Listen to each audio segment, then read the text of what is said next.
उमात्मा त्वं गिरिजामती सहचरा प्राणा शरीरं गृहे पूजा ते विषयोग भोग रचना निद्रा समाधि स्थिति संचारा पदयो प्रदक्षिण विधि स्तोत्राणि सर्वा गिरौ यद् यद् कर्म करोमि तत् तत् अखिलम शंभो तवाराधनम। नमस्कार, स्वागत है आपका आचार्य वाणी में। मैं आचार्य विक्रमादित्य आपके साथ हूँ। ग्रहों का योगायोग किस प्रकार से आपके लिए योग बना रहा है। ये मार्च का महीना बहुत विशेष है, कई ग्रहों का परिवर्तन का योग बन रहा है।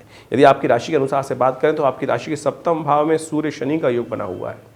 शनि अस्त चल रहे हैं सूर्य के कारण से, और यहीं पर पदार्पण कर रहे हैं इस मार्च के आरंभ काल में ही शुक्र, और यहीं से आगे जाएंगे बुध, जो राहु के साथ जाकर आपकी राशि के अनुसार से अष्टम भाव में योग बना लेगा। और राहु का योग बड़ा विशेष रूप बना हुआ है। ऐसे में मनोमस्तिष्क में कई प्रकार की एंजाइटी बढ़ा रहा है राहु इन दिनों वहां बैठकर। ऐसे कष्ट देने के योग बना रहा है कि जो समझ में नहीं आएगा, जैसे कोई बीमारी हो गई है, नहीं बीमारी लेकिन फिर भी लग रही है बीमारी। तो इस प्रकार के योग राशि के अनुसार से जो बन रहे हैं, ऐसे में ध्यान रखते हुए आपको समय को काटने का प्रयास करना चाहिए, समय का उपाय करते हुए कार्य करने का प्रयास करना चाहिए। सिंह राशि वालों के लिए कौन से खास बात ध्यान रखने की जरूरत है, ये सब बारी बात बताएंगे। और देखिए, विशेष तौर पर शनि और शुक्र जो योग बना हुआ है सूर्य का इन दिनों, और आसपास बहुत सारे लेफ्ट राइट में बहुत सारे ग्रह बने हुए हैं, यह अंतर्द्वंद के योग बनाता है, आंतरिक कलह देने के योग देता है, और बाह्य और आंतरिक जगत दोनों में।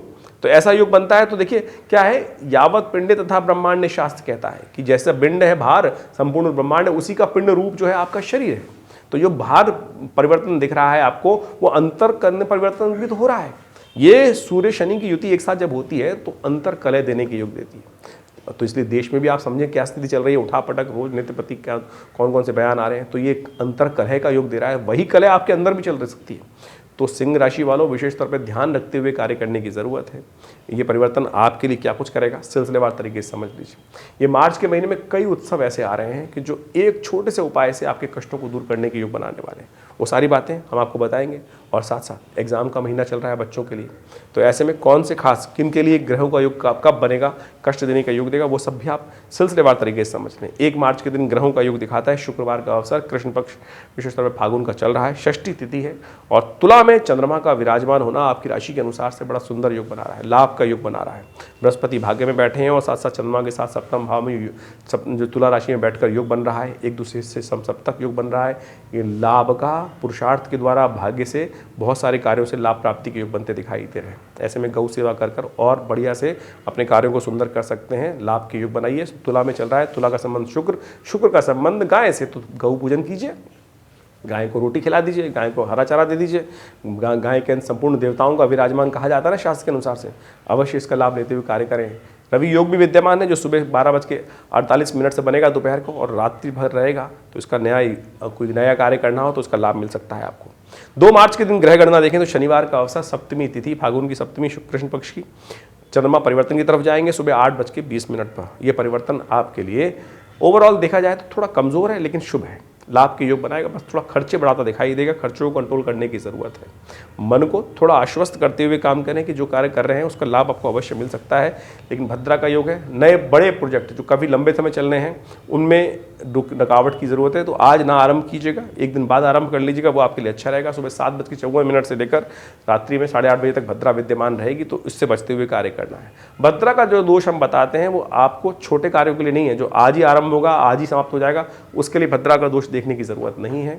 तो इस बात का ध्यान रखें। बड़े कार्यों के लिए हफ्ते भर, 2 महीने, 3 महीने लंबे प्रोजेक्ट चल रहे हैं, उसमें भद्रा का दोष लगता है। तो इस बात का ध्यान रखते हुए कार्य करना चाहिए। शनिवार का अवसर है और शनि चल रहे हैं इन दिनों अस्त, सप्तम भाव में चल रहे हैं, युद्ध वाले भाव में चल रहे हैं। जो सप्तम भाव में चल रहे हैं तो उसका उपाय कर लीजिए, हनुमान जी का पाठ कर लीजिए, हनुमान जी को चोला चढ़ा लीजिए। ये सुंदर उपाय करेंगे तो लाभ होगा। 3 मार्च को रविवार का अवसर, अष्टमी तिथि, कालाष्टमी का सुंदर योग बन रहा है। साथ साथ नेपच्यून ग्रह अस्त होने जा रहे हैं। सुबह 4:43 पर नेपच्यून अस्त हो जाएंगे और आपकी राशि के अनुसार से मीन राशि में चलते हुए ये योग बना रहे हैं अष्टम भाव में। अष्टम भाव में नेपच्यून अस्त होना एक तरह से आपके लिए शुभ ही है, लाभ के योग बनाने वाला है, दिक्कत नहीं देगा।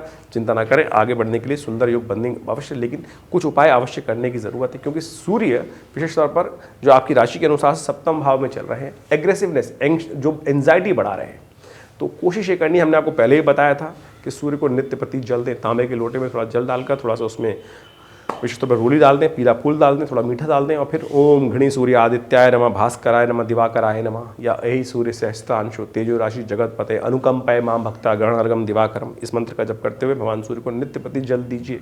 सिंह राशि वालों, सूर्य आपके इष्ट हैं, सूर्य नारायण हैं, साक्षात विष्णु के अवतार हैं, तो अवश्य इनका ध्यान रखते हुए आप उनका पूजन नित्य प्रति करेंगे तो आपकी एंजाइटी भी कंट्रोल होगी, आगे बढ़ने के योग भी बनेंगे। एग्रेसिवनेस अच्छी होती है, लेकिन कई बार गुस्से को बढ़ने से शरीर को हानि हो जाती है, इस बात का ध्यान रखें। गुस्से को कंट्रोल में रखते हुए कार्य करने की ज़रूरत है, इस बात का ध्यान रखें आप।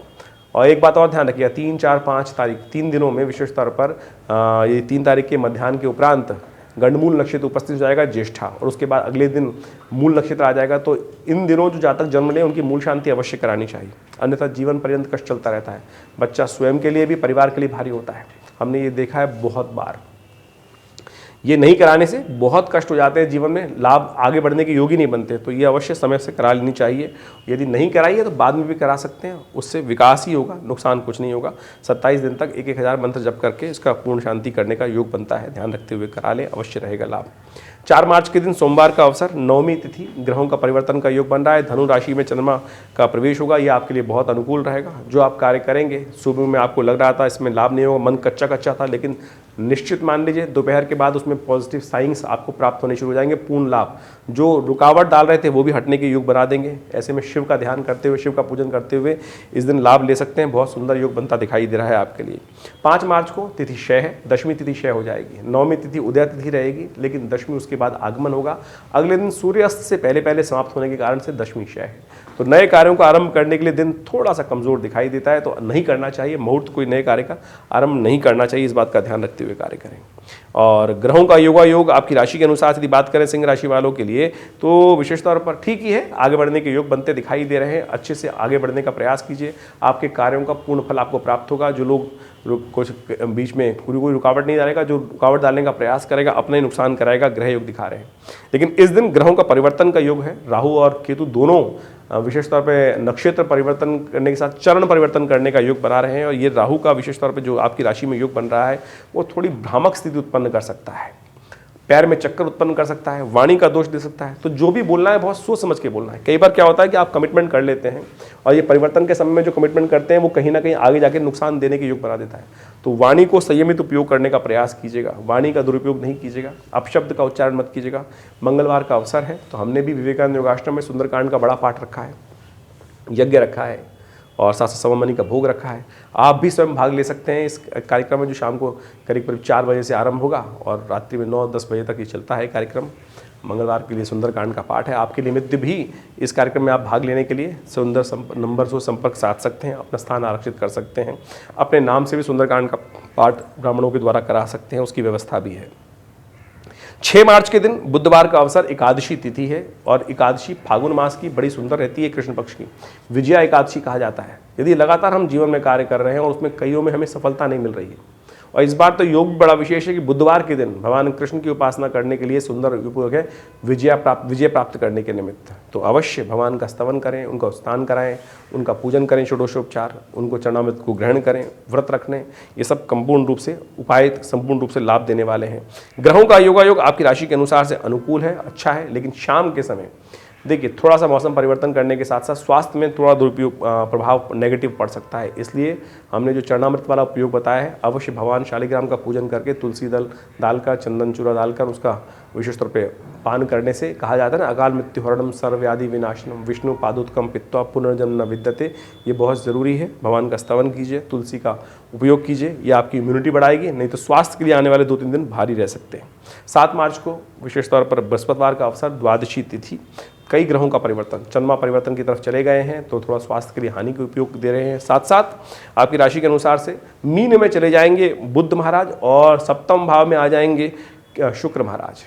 ये सप्तम भाव में शुक्र महाराज योग बनाएंगे सूर्य के साथ, ये विशेष तौर पर शनि के साथ। ये है तो बड़ा सुंदर, सूर्य शनि का और शुक्र का जो योग बनता है ये धन लाभ के लिए बड़ा सुंदर माना जाता है। लेकिन बुध का 6ठे भाव में जाना आपकी मैनेजिंग चीज़ों को, ऑर्गेनाइज करने की चीज़ों की शक्ति में थोड़ा कमी लाने के योग बना सकता है। तो इसलिए ध्यान रखते हुए कार्य करें। केतु आपके 2य भाव में चल रहे हैं, जल्दी जल्दी नहीं, आराम आराम से कार्य करने का प्रयास कीजिए, सोच समझ के कार्य करने का प्रयास कीजिए, तो आपके लिए शुभ रहेगा। वैसे शुक्र का और बुध का ये परिवर्तन कैसा रहेगा आपकी राशि के अनुसार से अलग से एक वीडियो बनाएंगे, उसमें भी समझ सकते हैं। ज्ञानी जन का सपोर्ट लें, केसर का उपयोग करें, केसर का तिलक करें, ये उपाय आपके लिए सबसे श्रेष्ठ है। अष्टमी 8 मार्च की बात कर लेते हैं। शुक्रवार का अवसर, त्रयोदशी तिथि उदया, लेकिन बहुत सुंदर तिथि है। मासिक शिवरात्रि का योग बन रहा है, भगवान शिव की आराधना का योग बन रहा है। साल में एक ही दिन ऐसा आता है कि जब यदि भगवान शिव पर एक लोटा जल चढ़ा दें, या विशेष तौर पर ज्ञान के द्वारा या अज्ञानता में ही कर्म के द्वारा करने से, केवल शारीर के द्वारा कर्म कर लेने से, शिव पर बिलपत्र अर्पित करने से, जैसे लकड़हारे के जीवन के भाग्य जाग गए थे, आपके भी भाग्य जाग सकते हैं। उसने तो अज्ञानता में केवल बिलपत्र चढ़े अपनी रक्षा के लिए हिला हिला के ही भगवान को बिलपत्र को पसंद कर लिया दाल दाल के ऊपर से। तो आप भी यदि श्रद्धा के साथ करेंगे तो आपका कितना कल्याण का योग बनेगा। तो इस बात को, रहस्य को समझते हुए कार्य करना चाहिए आपको। आपके लिए लाभ के योग बनेंगे, अच्छे योग बनेंगे। हमने भी विवेकानंद योग आश्रम में बहुत बड़ा कार्यक्रम रखा है जो आपके लिए बड़ा सुंदर रहेगा, कल्याणकारी योग रहेगा। उसमें विशेष तौर पर भगवान शिव के पार्थिव शिवलिंग का निर्माण होगा, पूजन होगा, रुद्राभिषेक होगा, यज्ञ रहेगा। तो आप सब डिटेल जानकारी प्राप्त कर सकते हैं इन नंबर्स पे। ग्रह योग आपके लिए थोड़े से भारी हैं, स्वास्थ्य का ध्यान रखते हुए आपको कार्य करने की ज़रूरत है। थोड़े से स्वास्थ्य का ध्यान रखते हुए, और सर्दी गर्मी परिवर्तन का जो मौसम जा रहा है वो कहीं ना कहीं शरीर पर ध्यान रखने की ज़रूरत है, नहीं तो शारीरिक तौर पे कहीं भारी रहेगा। चावल का दान करना चाहिए, शिव की उपासना करना चाहिए, महामृत्युंजय मंत्र का जप करना चाहिए, यह आपके लिए अच्छा रहेगा। 9 मार्च के दिन ग्रह योग दिखाता है शनिवार का अवसर, चतुर्दशी तिथि, और ग्रहों की स्थिति आपके लिए अनुकूल है। नई शक्ति का संचार करने का योग बना रहा है। परिवर्तन थोड़ी सी आपको लगेगा, 2-3 दिन डल गए हैं, एकदम मनोमस्तिष्क में, विचारों में परिवर्तन आने का योग बनता दिखाई देगा। शनिवार का दिन है, कोशिश करें शनि का मंत्र भी जप कर लें। शनि अस्त चल रहे हैं इन दिनों, आपकी राशि के अनुसार से लाभ की स्थिति थोड़ी सी कम करते दिखाई दे रहे हैं, लेकिन जिद्दी थोड़े बनाते दिखाई दे रहे हैं, तो शनि स्तोत्र का पाठ करना आपके लिए अच्छा रहेगा। 10 मार्च के दिन शनिवार का अवसर है और अमावस्या तिथि है। रविवार और अमावस्या ग्रहों का योग आपके लिए अनुकूल है, लेकिन कुछ कर्तव्य आपको अवश्य पूरे करने चाहिए। देखिए, हम जब सुखी होते हैं ना, सुख में दुख में सुमिरन सब करे, सुख में करे ना कोई। सुख में सुमिरन जो करे तो दुख आए को, एक पुरानी कहावत है। ये इसलिए बताने का प्रयास कर रहे हैं कि अमावस्या है, हमने अपने पितरों के निमित्त जो कार्य है वो अवश्य करने चाहिए। कहा जाता है कि अमावस्या के दिन अपने पितरों के निमित्त तर्पण, गायत्री जप, उनके लिए ब्राह्मण भोजन अवश्य करने का प्रयास करना चाहिए। गायत्री से यज्ञ करने का अवश्य प्रयास कर लेना चाहिए। इससे क्या होता है, पितृ ऋण से निवृत्ति हो जाती है। बहुत सारे लोग जीवन में ये कार्य नहीं करते हैं और फिर जीवन में अशांति, सब कुछ होते हुए भी अशांति मन में चल रही होती है। सब कुछ चल रहा है लेकिन संतान सुख नहीं है। किस लिए नहीं है? ये सब ऋण है। यदि ये लगातार कष्ट हैं जीवन में, तो उससे निवृत्ति के लिए, अपने पितरों की शांति के लिए कुछ कार्य करें। हर अमावस्या के दिन खीर का भोग लगा दीजिए, खीर वितरण करा दीजिए, तर्पण कर दीजिए अपने पितरों के निमित्त। यदि नहीं कर पा रहे हैं तो हमारे आश्रम का सहयोग ले लीजिए। हमने व्यवस्था बनाई है विवेकानंद योग आश्रम में कि जहाँ पर आप अपने पितरों के निमित्त गायत्री का यज्ञ, तर्पण और साथ साथ ब्राह्मण भोजन, सबकी व्यवस्था रहती है। नीचे जानकारी जो चल रही है उनमें फ़ोन करके आप समस्त जानकारी ले सकते हैं। और बहुत समय समय पर बहुत बड़े बड़े कार्यक्रम होते हैं। शिवरात्रि का महाकार्यक्रम जैसे होने वाला है, उसमें सम्मिलित हो, लाभ मिलेगा। देखिए, जन्मपत्री के अनुसार से बहुत सारे ग्रहों का परिवर्तन का योग बनता है। हम तो ये गोचर के हिसाब से आपको बताने का प्रयास करते हैं कि तिथियां क्या करने वाली है, कैसे आपके योग में जो गणनाओं का योग है वो क्या कुछ करने के योग बना रहा है। लेकिन इसके बाद भी बहुत सारे लोगों के मन में भ्रांति होती है कि चंद्र राशि देखें, सूर्य राशि देखें, लग्न राशि देखें। देखिए, ज्योतिष को ये सब छोटे छोटे पहलू हैं ज्योतिष के। लग्न राशि, आपकी जन्मपत्री की राशि जो लग्न है, या आपकी चंद्रमा की राशि है, या सूर्य राशि है, इन सब को मिश्रित प्रकार से जन्मपत्री का विवेचन करने के लिए उपयोग किया जाता है। केवल एक चीज़ से जन्मपत्री विवेचन नहीं होता है।